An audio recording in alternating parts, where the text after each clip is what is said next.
বিরিয়ানি খেতে আমরা সকলেই কম বেশি কিন্তু প্রচণ্ড ভালোবাসি।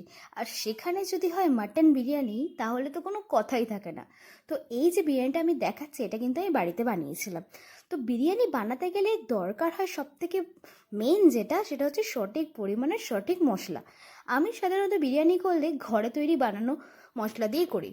তো আজকে তোমাদের সাথে আমি সেটাই শেয়ার করব যে এখানে আমি 1 কেজি চালের মতো বিরিয়ানি করেছিলাম।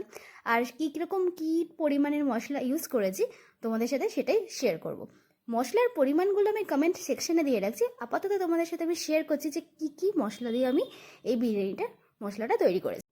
সো এখানে আমি নিয়েছি সাজিরে, ছোট এলাচ, কাবাব চিনি, সামরিচ, জয়িত্রী, দারচিনি, গোটা গোলমরিচ, মৌরি, গোটা জিরে, তেজপাতা, শুকনো লঙ্কা, লবঙ্গ, বড় এলাচ, জায়ফল, স্টার ফুল বা স্টার অ্যানিস।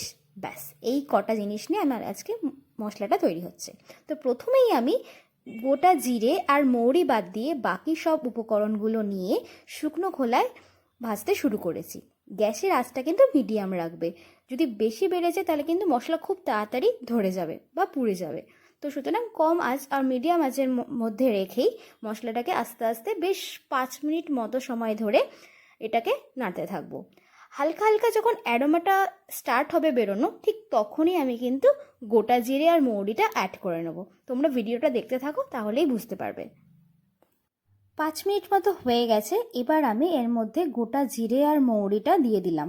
এবার একসাথে সবকটা উপকরণ আর মাত্র 2 মিনিট মতো সময় ধরে মিডিয়াম আঁচে নাড়তে থাকবো। তাহলেই কিন্তু তৈরি হয়ে যাবে আমাদের মশলাটা। এই যে আমাদের মশলাটা আমি থালাতে নামিয়ে নিয়েছি, এবার ঠান্ডা হওয়ার জন্য অপেক্ষা করছি। এবার টোটালটাকে মিক্সারে গুঁড়ো করে নিলাম।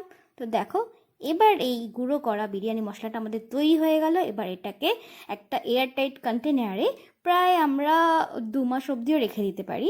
সো তৈরি হয়ে গেল বিরিয়ানি মশলা। তো আর দেরি কিসের, তোমরাও বানিয়ে ফেলো আর বিরিয়ানি খাও বেশি করে বেশি করে।